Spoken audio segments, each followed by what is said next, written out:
Hi everyone, so yesterday I went to the UKPA Big Meet in Rainham, London, and we were all very kindly gifted one of these European edition Erin Condren planners from Erin Condren herself. She did a talk and a meet and greet and all the usual stuff, and it was a lovely day. But there's been a few questions around on social media about what the actual difference is between the European edition and the American edition.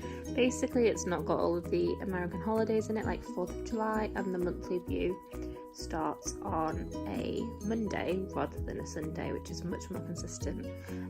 But I've had a quick go at setting it up today. I couldn't resist myself playing with it. So I thought what I'd do is I'd give you a quick flip through now of what I've sort of done, and then I'd update you in a month or so as to how I'm using it and how I'm getting on. I'm probably not going to use this as my everyday carry, but I am going to try and use it as like an overall planner, because I'm really bad for jumping between planning systems. So if I had one where I at least record the whole year in a planner, obviously it's not February when we got this, but I might go back and do January. But yeah, I'm going to just dive in and show you what we've done. So I really like this cover. It's got like the standard asterisk from Erin Condren, it's got a really British phrase. I love the fact that it's got UK Panoramics 2019 on, and I kind of like the fact that it's like really unique to the event, and there's only so many of them in existence. So on the inside of the cover, it's like a watercolour European flag, and I've written down my 19 things I want to do in 2019. I initially just had this list on my phone, but I thought if I had it at the front of my planner it would make me much more accountable, and I've got to check 2 things off. This is actually another Erin Condren cover. This is what I got her to sign when I met her at PlannerCon Europe, and I really like it, but I didn't want it to be the front of the cover because of how amazing this one was, but I still wanted to have it on my planner, so I just sort of put it in as an extra one. And then we got the vellum, we've got the on the go thing, and Erin actually wrote my name in it, which is good because this is usually the bit that I'm so scared of messing up and just don't write my name in it for the whole year. So that was really nice to have there. Then we've got the quote page, and I've put my little Instax picture that I took with Erin yesterday, and this phrase here, make an adjustment, which is sort of the key thing that stood out to me from her talk she did yesterday. So I thought it would be good to have that as a reminder front and centre of my planner. And then we've got the yearly overview. Starts from July 2018, and the size of the coil on this planner is it's an 18-month coil rather than the 12, but the pages in this start from January, so I don't know whether that's been adjusted at some point, but I much prefer having the bigger coil because it means that you've got room to put stickers in. So yeah, then you've got all of the 2018 holidays here for pretty much every country. And you've got the American ones still here if you want to reference them, but you've also got the UK ones, and I think it might be quite fun to go through and look at some of the other different countries and see what we can like celebrate, especially as a teacher. Like, I always think it's nice to pick up on things like that. And then you've got the same again but for 2019.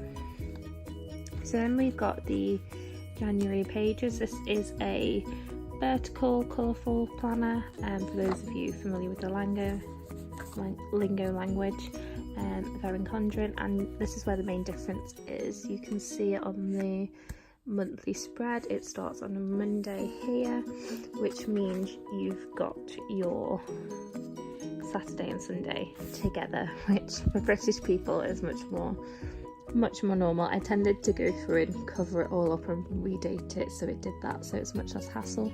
I also like that there's no sort of holidays marked on the monthly spread. It's completely blank, so I can put them in if I want, but I'm not sort of tied to having them there. I've actually planned February already, so I thought it'd be good to show you the blank one. Yeah, so here is February. This is what I've done for the monthly so far. It's currently the 3rd when I'm filming this, and I sat and did this bit last night, and I really love the spread, and what makes it even more special is I actually managed to do it with stickers that were just in the goodie bag from the UKPA Big Meet, which is really generous. I mean, it just shows how much stuff you get when you go to these sort of things, that you can do a whole monthly spread without needing to pull another single sticker from your stash. So I'm going to post this on Instagram as well, and I will go through and tag all of the wonderful shops that have donated their things to this, the goodie bag. And for the list at the side here, rather than sort of like a to-do list, I thought I'd do like a highlights. So far I've got Erin Condren and the Big Meet, but hopefully I'll add a lot more to that as the month goes on. This was sort of last week. You still got that annoying bit where you cross months and the colour scheme doesn't quite match up, but I'm sure there are a lot of kits out there now that you can deal with that. And then this is sort of next week. Once we were all gifted the planners, I then sort of was like, oh, I need an Erin Condren sticker kit, because I haven't planned an Erin Condren for about a year or so. So not got those sort of stickers like lying around as much. So I went to Away with the Fairies Co and bought this wonderful kit, and then I've added a few that are in the back of the Erin Condren in, just to sort of fill up the spread. But I really like it.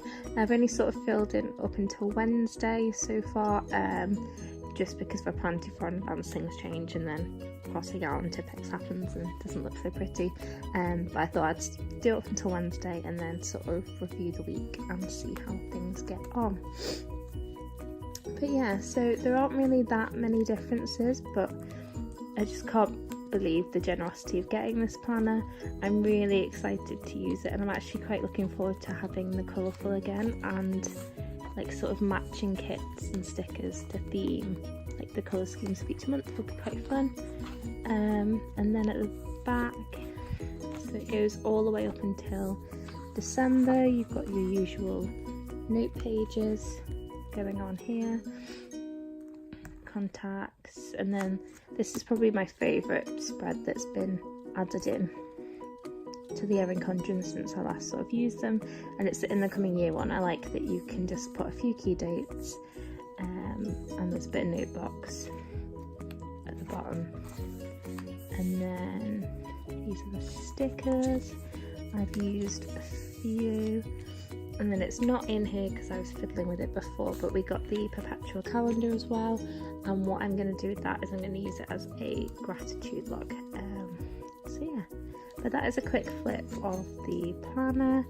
I really like it. I'm really excited to get back into using an Erin Condren actually. I've just been stalking so many different YouTubes and Instagrams today, so if you have any recommendations, please do leave them down in the comments for me. But yeah, I won't waffle on for any longer. I just wanted to sort of show you it and show you some of the differences, and just say once again a massive thank you to Erin Condren and her team for what she did yesterday, and for obviously gifting us these planners. Thank you for watching.